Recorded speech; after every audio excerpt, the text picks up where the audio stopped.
Si vous suivez un minimum les actualités autour de la série, vous êtes au courant que nous fêtons cette année son 60e anniversaire.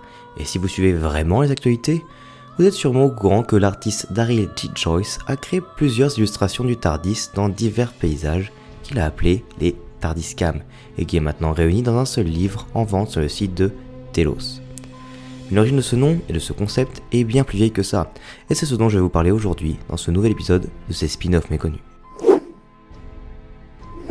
Au début des années 2000, la BBC cherche à poursuivre les aventures du Docteur dans le TARDIS.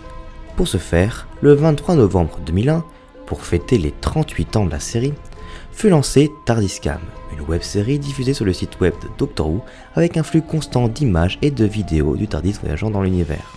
Parmi les images et les mini-clips, il y avait une série de 6 webisodes créés et tournés spécialement pour la diffusion. Ceci par Mike Tucker, que vous connaissez sûrement car il a participé à de nombreux épisodes de la série du côté des effets spéciaux, et Nick Stanton Clark. En plus de vouloir continuer la série, ces webcasts avaient pour but d'entraîner les équipes des effets spéciaux de la BBC en préparation de possibles futurs projets. Malheureusement, la série s'est arrêtée en 2002 avec aucune nouvelle sortie depuis. Mais elle était toujours disponible sur le site de la BBC jusqu'à l'arrêt de Flash Player fin 2020 et la fin de son support par les sites web début 2021. Heureusement pour nous, les illustrations sont toujours disponibles sur le site de la BBC et les webisodes ont été édités en bonus sur différents DVD de la série, dont voici la liste à l'écran. De plus, l'esprit de la série continue de vivre comme dit plus tôt.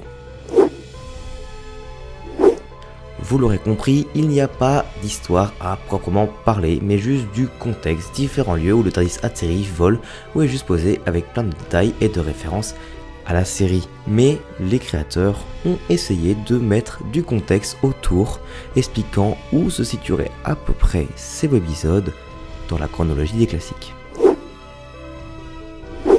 Pour être honnête, la série n'est pas folle, car il s'agit seulement d'illustrations et de webisodes en 3D avec le TARDIS qui se pose au vol.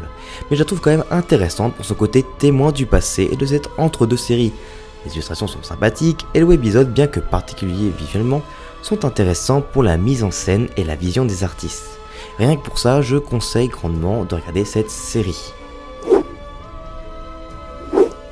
Fait amusant, c'est que les histoires montrent à l'écran des Cybermen et des Daleks, bien que morts, pour la première fois à l'écran depuis la fin de la série, si on nommait le téléfilm.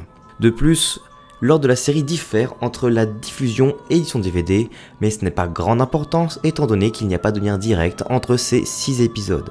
En plus, bien que les créateurs aient mis du contexte autour de ces épisodes, le Docteur n'apparaît jamais, mais la série est notable pour introduire dans l'univers les baleines stellaires qui seront de nouveau vues dans la série dans l'épisode The Beast Below ou dans le spin-off Torchwood Smith. En dehors de ces 6 épisodes, comme je l'ai dit, il y avait plus de 90 images et clips et une section pour que les fans puissent partager leur propre TARDIScam, des fanarts, quelque chose d'assez nouveau pour l'époque que la BBC partage. Merci beaucoup d'avoir suivi cette vidéo, ce nouveau épisode de 7 spin-offs méconnus. J'espère que l'on se reverra bientôt. Si cela vous a plu, n'hésitez pas à partager, vous abonner, commenter, etc. Ça fait extrêmement plaisir. Je vous dis à la prochaine pour une prochaine vidéo. Au revoir.